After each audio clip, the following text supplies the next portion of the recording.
3 arahan Jokowi untuk selesaikan konflik di Pulau Rempang. Saksi mahkota menyatakan Dito Aryo Tejo dan oknum BPK terima aliran dana korupsi BTS 4G Kominfo. Fakta-fakta anak perwira TNI tewas terbakar di Ring 1 Halim Perdana Kusuma. Istri Rafael Alun menjabat sebagai komisaris utama, ikut rapat pun tak pernah. Vonis Media akan membahas sejumlah pemberitaan selama sepekan ini, di mana berita yang kami sajikan berskala lokal, nasional, dan internasional. Ulasan tentang persoalan hukum, peristiwa korupsi, pencucian uang, dan kriminal secara umum. Semua kita rangkum dalam program Delik, deretan lintas hukum dan kriminal.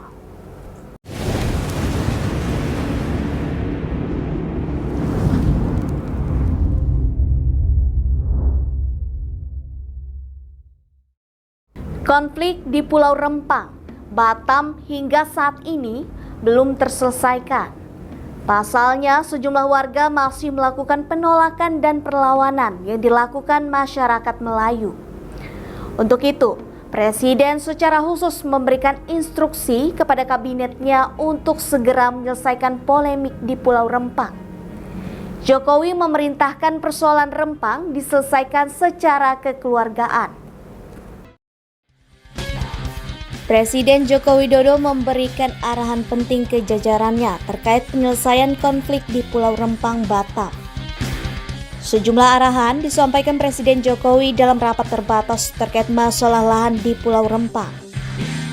Jokowi memerintahkan persoalan Rempang diselesaikan secara kekeluargaan. Rapat terbatas terkait persoalan lahan di Rempang digelar di Istana Merdeka, Jakarta Pusat, Senin 25 September 2023.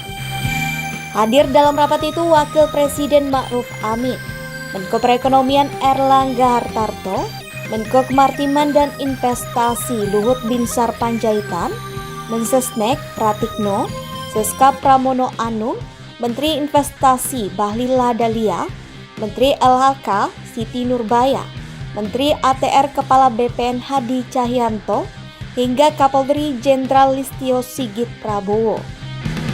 Selesai rapat, Menteri Investasi Bahlil Lahadalia menjelaskan sejumlah arahan Jokowi terkait masalah Rempang. Berikut poin-poinnya. 1. Penyelesaian kekeluargaan. Jokowi meminta masalah Rempang diselesaikan secara kekeluargaan dan hak-hak masyarakat harus diutamakan. Dalam arahan rapat, pertama adalah untuk penyelesaian masalah Rempang harus dilakukan secara baik, secara betul-betul kekeluargaan, dan tetap mengedepankan hak-hak dan kepentingan masyarakat di sekitar di mana lokasi itu diadakan. 2. Perlibatan kementerian lain. Bahlil menjelaskan Jokowi juga meminta agar penyelesaian persoalan di Pulau Rempang melibatkan kementerian lainnya. Penyelesaian masalah Rempang harus dilakukan dengan baik. Bahlil melanjutkan dalam rapat tersebut, dirinya juga melaporkan bahwa ada 17.000 hektar area Pulau Rempang, hanya sekitar 8.000 hektar lahan yang bisa dikelola. Pembangunan industri di Pulau Rempang disebutnya hanya akan menggunakan 2.300 hektar lahan yang ada. Terdapat 17.000 hektar area Pulau Rempang yang bisa dikelola hanya 7.000 hektar, lebih hingga 8.000 hektar. Selebihnya hutan lindung. Pemerintah fokus pada 2.300 hektar tahap awal untuk pembangunan industri yang sudah dicanangkan untuk membangun ekosistem pabrik kaca dan solar panel. 3. Laporan Bahlil ke Jokowi. Bahlil juga menyampaikan hasil pertemuannya dengan tokoh-tokoh masyarakat di Pulau Rempang. Hasilnya disepakati tidak ada penggusuran di Pulau Rempang, melainkan pergeseran. Kami telah melakukan solusi bahwa posisi Rempang itu bukan pergusuran. Sekali lagi. Yang kedua, bukan juga relokasi, tapi adalah pergeseran. Karena kita melakukan, kalau relokasi itu dari pulau A ke pulau B. Tadinya kita mau relokasi dari Rempang ke Galang.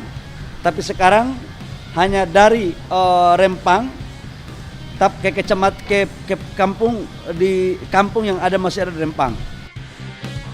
Bahlil mengatakan warga akan dipindahkan ke Tanjung Banun. Menurutnya sudah ada 300 keluarga dari total 900 keluarga yang bersedia dipindahkan.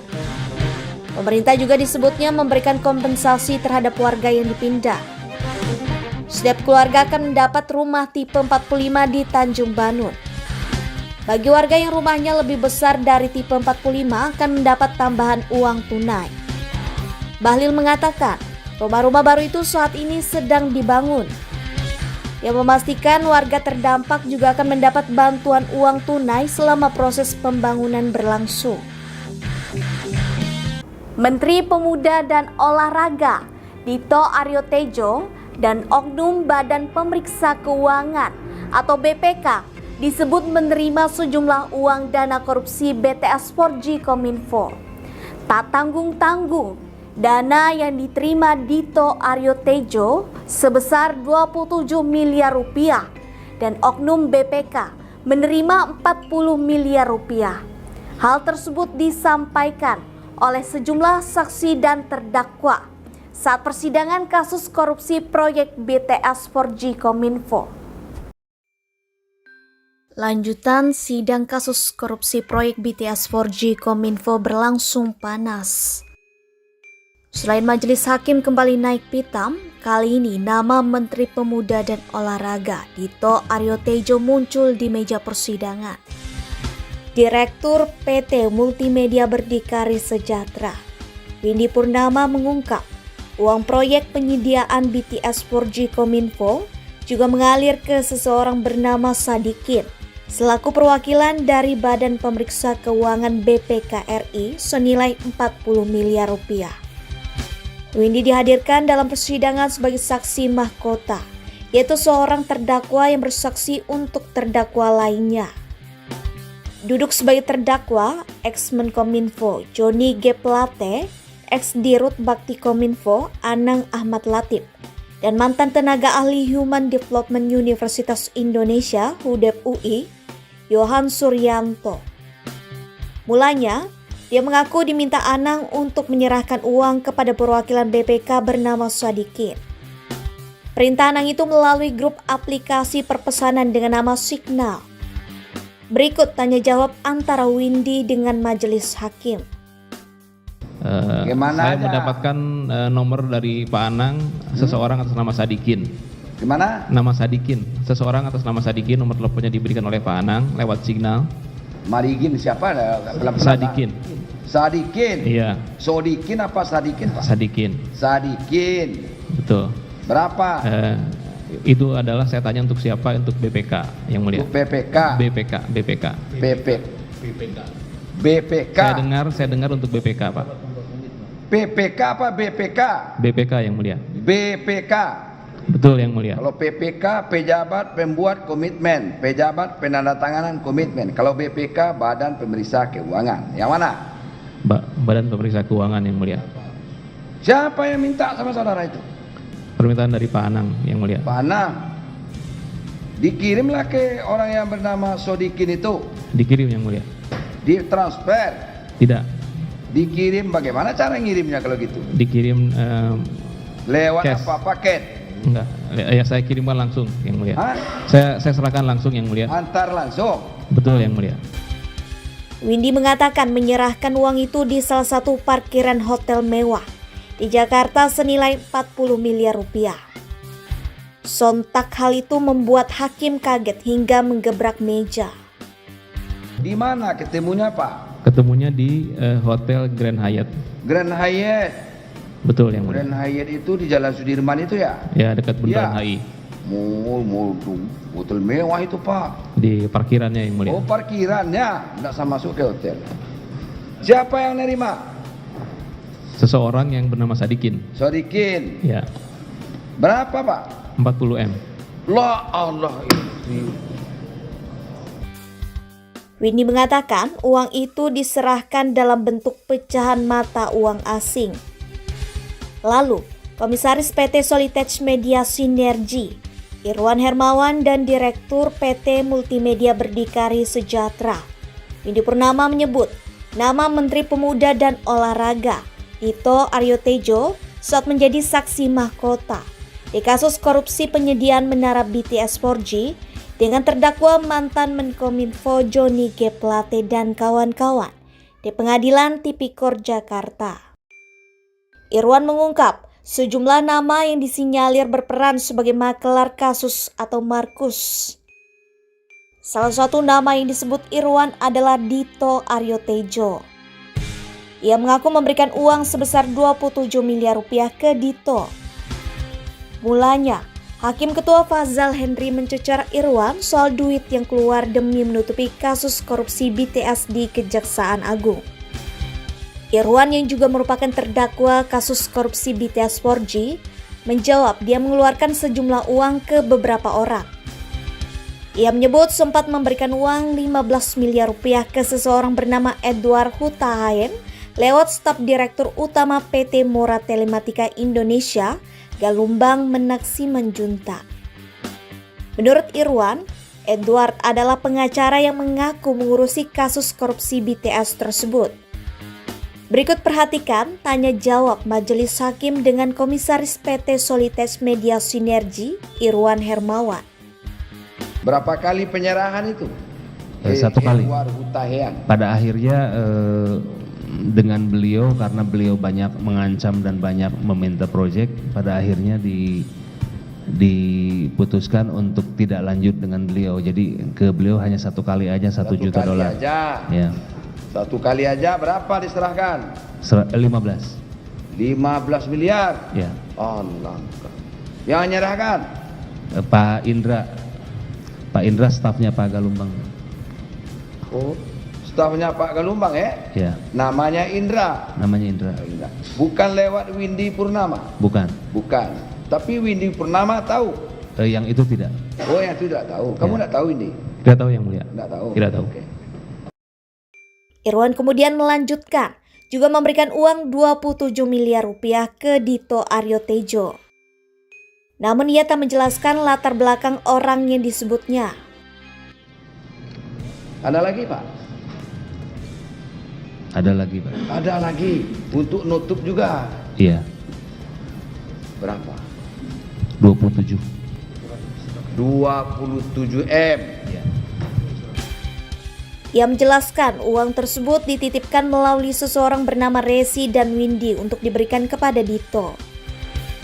Hakim mencecar Irwan perihal sosok Dito yang maksud. Dito. Ya. Dito apa? Pada saat itu saya tahunya namanya Dito saja. Dito apa Pak? Dito itu macam-macam. Belakangan saya ketahui namanya Dito Aryo Tejo. Untuk mempertegas sosok Dito yang dimaksud, Hakim anggota Rianto Adam Pontoh pun turut bertanya kepada Irwan. Apakah Dito itu adalah Menpora sekarang? Ya. Iya, Ya. Benar, harus jelas. Benar ya? Benar. Kepentingan apa dia dengan masalah BTS ini, 27M? Untuk penyelesaian kasus yang mulia. Untuk penyelesaian kasus. Ya. Dalam proses penyidikan di Kejagung, Dito Aryo Tejo yang kini menjabat sebagai Menpora pernah diperiksa sebagai saksi terkait kasus dugaan korupsi BTS 4G Bakti Kominfo. Dito membantah pernah menerima uang 27 miliar rupiah. Kasus terbakarnya anak seorang perwira TNI di kawasan Lanut Halim Perdana Kusuma, Jakarta sampai saat ini masih menjadi teka-teki. Korban diketahui berinisial CHR. Hasil otopsi mengungkapkan korban mengalami luka tusuk dan luka bakar. Berikut fakta-fakta anak perwira TNI tewas terbakar di Ring 1 Halim Perdana Kusuma. Publik digegerkan dengan kasus terbakarnya anak seorang perwira TNI di kawasan Lanut Halim Perdana Kusuma, Jakarta. Korban diketahui berinisial CHR, 16 tahun, anak dari seorang perwira menengah Pamen TNI Angkatan Udara. Mayat terbakar di Halim ini ditemukan pada Minggu 24 September sekitar pukul 19.45 waktu Indonesia Barat. Temuan mayat terbakar di Halim ini berawal dari laporan kebakaran Minggu 24 September pukul 19.45 waktu Indonesia Barat. Pihak kepolisian bersama Puspom Angkatan Udara melakukan olah tempat kejadian perkara TKP di lokasi kejadian. Apa yang menyebabkan korban tewas sampai saat ini masih menjadi teka-teki. Jenazah korban sendiri telah dilakukan otopsi di Rumah Sakit Polri, Jakarta Timur. Hasil otopsi mengungkap korban mengalami luka tusuk dan luka bakar. Lokasi penemuan jasad korban sendiri merupakan Ring 1 Lanut Halim, Perdana Kusuma yang tidak sembarang orang bisa masuk. Dan Satpom Lanut Halim Perdana Kusuma, Letkol Pom Made Oka Darmayasa menjelaskan. Korban CHR bisa berada di lokasi tersebut juga karena anak perwira menengah TNI Angkatan Udara dan tinggal di Halim Perdana Kusuma. Pihak kepolisian bersama Satpam Lanut Halim Perdana Kusuma telah melakukan olah TKP di lokasi penemuan mayat terbakar ini. Di lokasi, tepatnya di pos spion ditemukan sejumlah barang bukti, salah satunya ada sebilah pisau. Sejauh ini, total ada 8 saksi yang diperiksa kepolisian. Selain memeriksa para saksi, Kapolres Metro Jakarta Timur, Kombes Leonardo Simarmata menyebut akan memeriksa beberapa CCTV yang berada di lokasi. Hasil otopsi jenazah CHR 16 tahun. Selain luka bakar, korban mengalami luka bacokan di dada. Kepala Rumah Sakit Polri Brigjen Haryanto mengatakan, korban mengalami pendarahan di bagian rongga perutnya. Korban tewas karena kehabisan darah. Lebih lanjut, Haryanto mengungkap korban mengalami luka bakar 91%. Haryanto mengungkapkan sebelum meninggal, korban sempat menghirup udara hasil pembakaran. Hal ini mengakibatkan adanya jelaga di rongga pernapasan korban. Haryanto tidak bisa memastikan apa yang menyebabkan korban terbakar, apakah disiram bensin atau lainnya.